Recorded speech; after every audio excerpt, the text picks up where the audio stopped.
Bon matin et bienvenue dans la petite ville de Iruya. Je suis venu ici hier pour faire une étape avant de passer en Bolivie qui sera l'objectif du jour. J'aimerais bien me rendre jusqu'à Potosi qui est une ville connue pour sa mine d'argent. Bon, l'histoire du rétro c'est que t'as l'impression toujours en moto que tu vas casser quelque chose quand tu vas faire une sortie en route, un beau chemin, un truc de fou quoi. Et au final tout ce que tu fais c'est tomber dans un parking en pente à l'arrêt. Et voilà, c'est comme ça que tu casses tes rétroviseurs. Non, je pense que cette vue méritait une petite photo quand même avec le soleil levant là.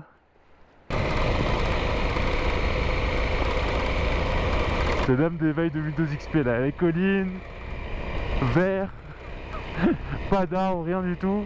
J'ai l'impression d'arriver dans Windows XP carrément. Ah, même la vue sur la vallée est incroyable.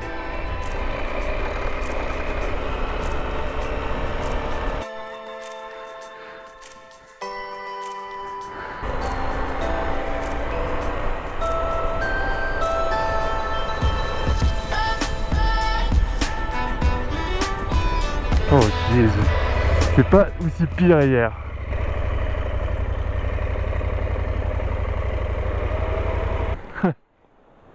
Et un océ. Ah, il va voir là-bas lui. Vas-y, vas-y en premier.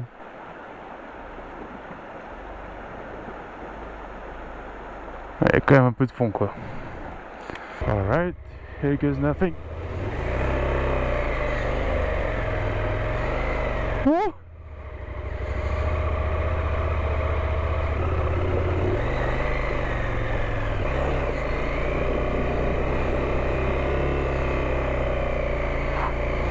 Oh! Jesus Christ, man! Oh!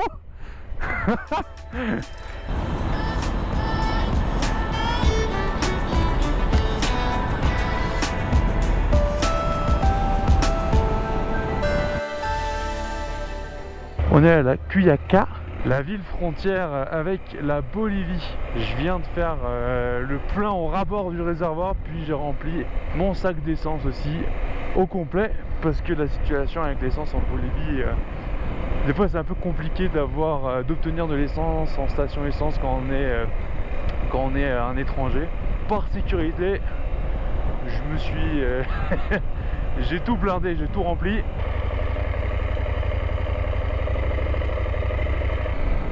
Bon, quand tu as une file de camions en général, c'est que tu es proche de la frontière. On est au stationnement et ça a l'air d'être là-bas. On va voir.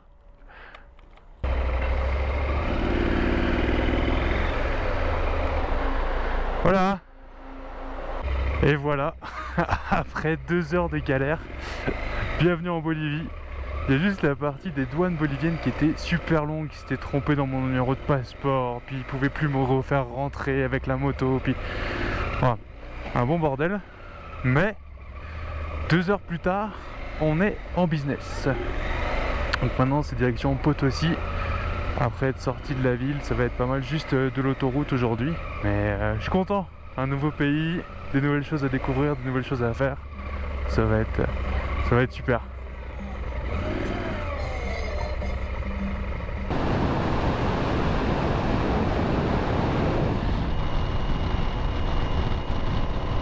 Ah non mais Bolivie c'est encore pire, pire que les autres places, hein. Ils vont chercher le point de corde mais de l'autre côté de la route, hein. Là c'est pas mal, c'est un style, c'est un style de conduite.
Bon matin, je vais quitter Potosi aujourd'hui, mais avant ça, l'objectif ça va être d'aller faire le plein.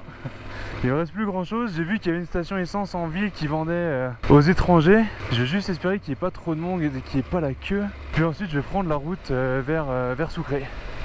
C'est ça pour le sale plan pour ce matin. Oh mais il n'y a personne. Bon bah c'était super simple pour faire le plein. Il n'y avait pas de queue, il n'y avait personne. Ils vendaient aux étrangers. Donc ça c'était super. Quelques petites choses à vous dire sur la manière dont fonctionne la Bolivie pour surtout les personnes qui voyagent avec leur propre véhicule. Pour ce qui concerne l'essence, c'est un vrai problème en Bolivie. Il y avait beaucoup de pénuries, c'est un peu moins le cas maintenant, mais il y a toujours la queue beaucoup dans les stations essence, puis c'est pas toutes les stations essence qui vendent aux étrangers. La manière dont ça fonctionne, c'est que les Boliviens, eux, ont un prix préférentiel, donc leur essence est subventionnée par le gouvernement, et ça leur coûte 3,74, quelque chose comme ça, bolivianos par litre. Là où les étrangers, donc quand on arrive avec une plaque étrangère, ils la rentrent dans le système puis ça leur donne le prix. Et le prix au litre c'est 8,74. Faut savoir qu'on peut s'arranger. En gros on peut demander sans facture. Ok, c'est pas toutes les stations qui le font. On peut demander sans facture. Puis on va payer 6 ou 7 bolivianos le litre. Donc là en fait c'est juste les personnes de la station essence qui vont empocher la différence entre le prix subventionné par le gouvernement et le prix que je paye. Si maintenant je voulais vraiment payer le moins cher possible, il faudrait que je me gare au coin de rue, que j'aille avec mon petit jerrycan et que je le remplisse. Puis là à chaque fois j'aurai le tarif préférentiel, j'aurai le prix bolivien parce que y a pas de plaque à rentrer dans le système. Donc j'aurai le prix le moins cher. C'est juste que remplir un réservoir de 20 litres à coût de 7 litres, bon, c'est un peu pénible. Hein. Aussi, c'est impossible pour les étrangers de payer par carte de crédit à la station essence, c'est uniquement cash, de ce que j'ai compris. Il faut toujours avoir du cash sur soi. Un sujet tout aussi important, c'est comment obtenir de l'argent. Donc il y a plusieurs manières de faire. On va dire qu'il y a les manières classiques, à savoir de retirer au distributeur, ce qui est un peu pénible mais ça se fait. Faire des Western Union comme j'avais fait en Argentine, ce qui se fait quand même très bien. Le seul problème avec ces méthodes, c'est qu'on obtient le taux de change officiel. Qu'est-ce que le taux de change officiel? Alors, le taux de change officiel, la valeur officielle du bolivianos, c'est par là. Pour 1 dollar US, je vais obtenir à peu près 7 bolivianos, ok, plus ou moins. Donc ça, c'est le taux de change que je vais obtenir quand je vais aller à un ATM ou Western Union. Si maintenant je vais au marché noir avec du dollar US liquide, je peux obtenir jusqu'à 13 bolivianos par dollar US que je vais échanger. Pourquoi ça? Parce qu'en fait il y a une pénurie de dollars US dans le pays, puis tout s'achète en dollars US, que ce soit les maisons, les voitures ou les choses comme ça s'achète pas en bolivianos, ça s'achète en dollars US.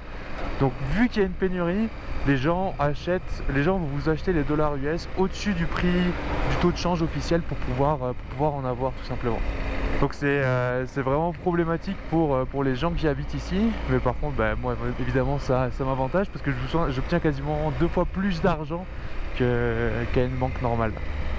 Donc voilà, ça fait un petit peu un topo sur la Bolivie que j'ai pas fait en entrant. Je pense que je vous ai présenté les choses les plus importantes / les plus intéressantes. Si jamais je doute d'autres choses, évidemment, je les rajouterai au fur et à mesure. En tout cas, c'était les points importants que je voulais aborder au début de la Bolivie.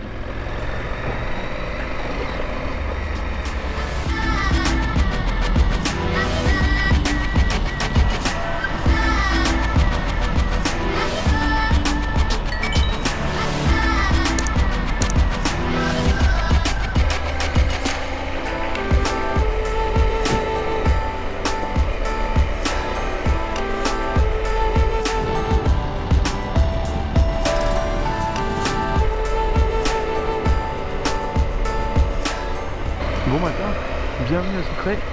Aujourd'hui ça va être direction La Higuera pour faire le Camino du Che, qui est la route qu'a suivi Che Guevara avant de se faire tuer en Bolivie. Et c'est vers là-bas qu'on va se diriger. Il y a un petit musée, il y a un petit hôtel sympa. La route apparemment est super belle aussi, donc on va aller par là.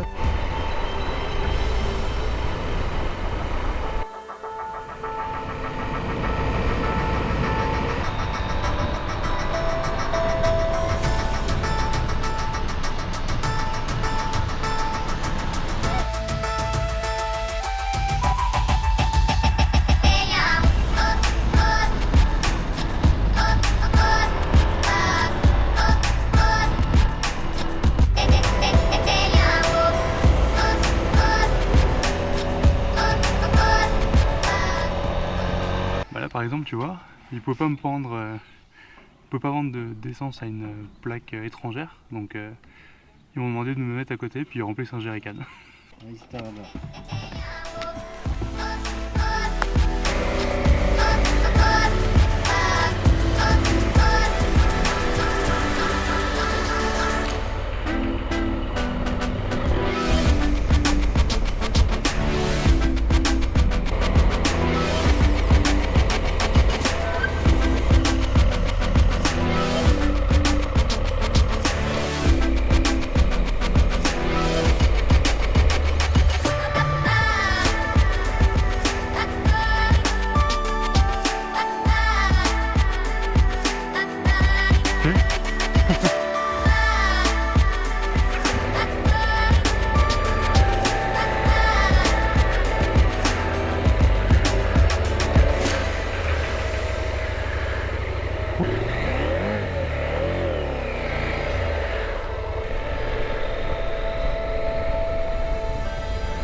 Bienvenue à la Higuera.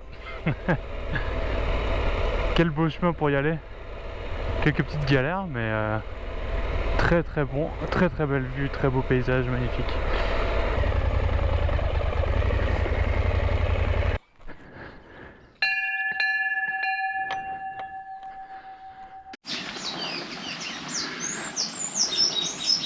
Bon, je suis arrivé juste à temps.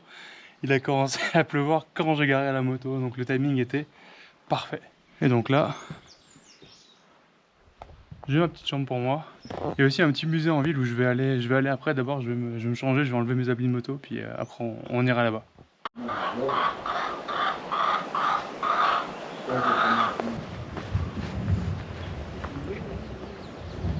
Et voilà, c'était la Higuera.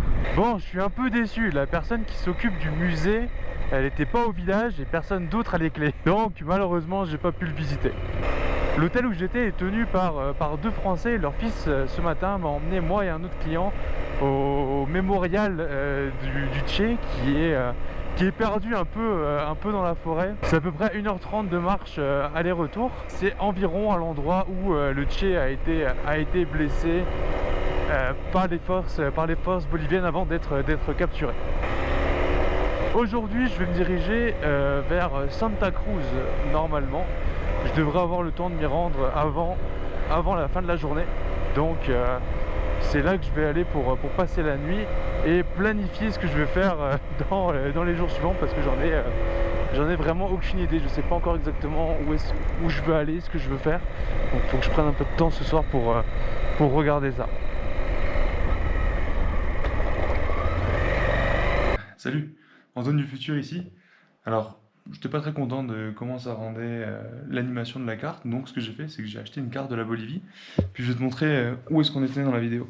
Donc on est parti de Iruya qui est juste ici, on est allé à la Cuyaca, on est monté jusqu'à Potosí, après de Potosí on est allé à Sucre, de Sucre on est allé jusqu'à Villa Serrano qui est juste là, ensuite on est allé à La Higuera qui se trouve ici, et pour finir, je suis passé par Villa Grande, Samaipata, pour finir à Santa Cruz. J'ai pas de marqueur encore, j'ai pas réussi à en trouver. Mais une fois que j'en aurai un, je pourrai juste le dessiner le tracé sur la carte, ce sera beaucoup plus simple pour voir le trajet. Puis voilà, ça fait le tour pour cette vidéo-là, on se retrouve la semaine prochaine.